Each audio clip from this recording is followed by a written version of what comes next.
पर सूर्य का दूसरा नाम है। युगों युगों से इस भूमि ने क्रांति, विद्रोह, विरोध और प्रतिरोध की आग में खुद को पवित्र और शुद्ध किया है। इस भूमि के एक महानतम पुत्र, देशभक्त और देश नायक नेताजी सुभाष चंद्र बोस की कहानी पर आधारित नाटक मृत्युंजय। सन 1897 की 23 जनवरी को ओडिशा के कटक में उनका जन्म हुआ। 5 वर्ष की आयु में उन्होंने द प्रोटेस्टेंट यूरोपियन स्कूल में पढ़ाई शुरू की।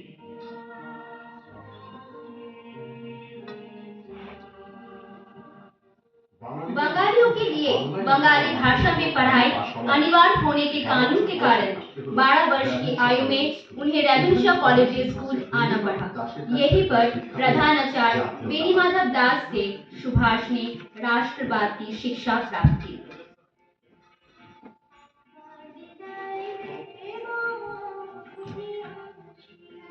बच्चों, तुम भारतवासी हो, पढ़ाई के साथ साथ तुम्हें देश प्रेमी भी बनना।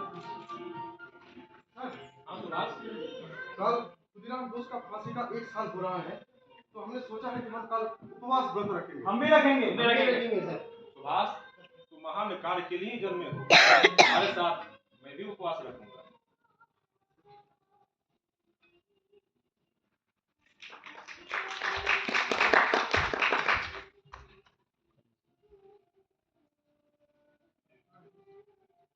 पिताजी, बस मैंने सोचा है कि हमने देश के लिए खुद को कुर्बान कर देंगे। बस, all the best. First, you have to educate yourself. God bless you. पिता की बात सुभाष को समझ में आया और वो अपने आप को योग्य बनाने में लग गए। पढ़ाई की साधना शुरू हुई। मैट्रिकुलेशन परीक्षा में वो दूसरे स्थान पर आए। इसके बाद कोलकाता के प्रेसिडेंसी कॉलेज और स्कॉटिश चर्च कॉलेज के छात्र के रूप में स्नातक हुए और फिर इंडियन सिविल सर्विस परीक्षा के लिए इंग्लैंड चले गए। Mr. Bose, congratulations! You stood fourth in ICC examination. You have a very bright future. Thank you, but I'm not joining the service. Why? What happened? हमने आईसीएस किया था खुद को काबिल साबित करने के लिए, अंग्रेजों पे नौकरी करने के लिए। Then what will you do? अपना देश के लिए काम करेंगे। Okay. All the very best, Mr. Bose. Thank you.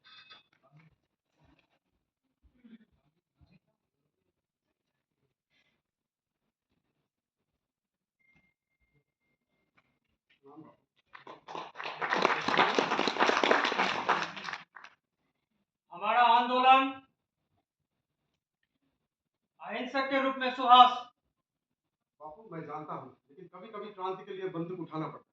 हमारा एक लक्ष्य है जो हमारी रास्ता विपरीत नहीं। हाँ, हमारा रास्ता विपरीत है। बापूजी के साथ मेरा ये विरोध कांग्रेस पार्टी को टूट दे सकता है। मैं कांग्रेस छोड़ रहा हूँ और ऐलान करता हूँ, ब्रिटिशर्स क्विट इंडिया। अब अगर इंडिया नहीं छोड़ते तो Indians will fight for their freedom.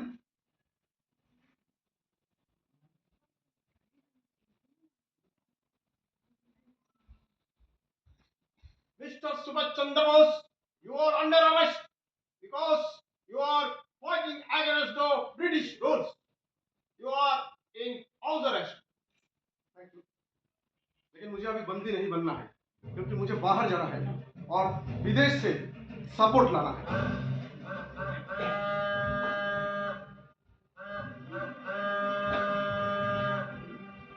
सन 1941 की जनवरी, करकराती ठंड की मध्य रात्रि में पूरी तरह छद्मवेश में ब्रिटिश पुलिस की नजरों से बचते हुए नेताजी ने एल्गिन रोड स्थित अपने घर से निकलकर इतिहास में दर्ज महान पलायन, द हिस्टोरिकल ग्रेट एस्केप को अंजाम दिया। एल्गिन रोड से गोमो स्टेशन होते हुए पेशावर, सोवियत संघ, इटली, जर्मनी, जापान, नेताजी ने पूरे विश्व में भारत की स्वतंत्रता के लक्ष्य के लिए प्रचार और सेना संग्रह शुरू किया।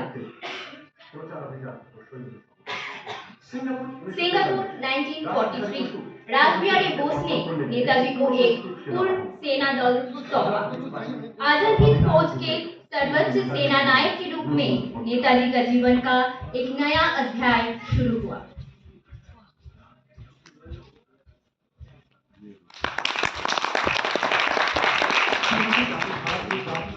नेताजी के आह्वान पर देश विदेश के लोगों ने इस महान उद्देश्य के लिए अपना योगदान दिया।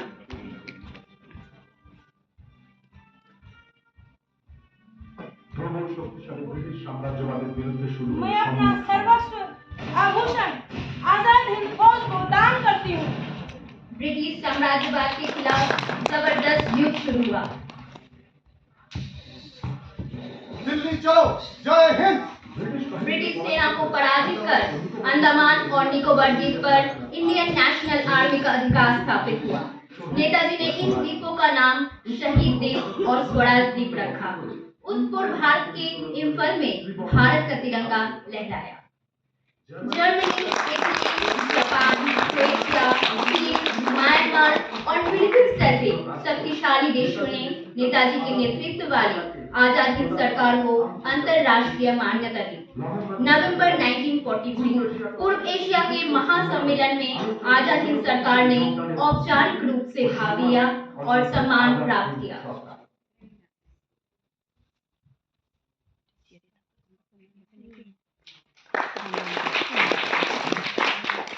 खत्म है।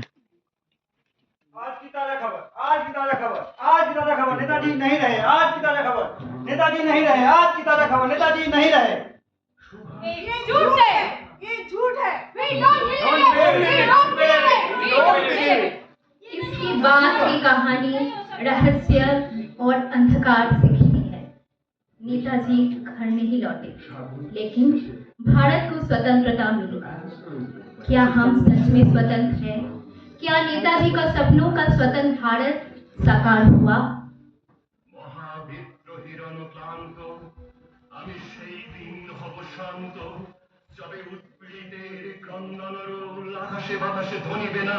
অত্যাচারী খড়গ কৃপান ভীম রণভূমে রণিবে না বিদ্রোহী রণক্লান্ত আমি সেই দিন হব শান্ত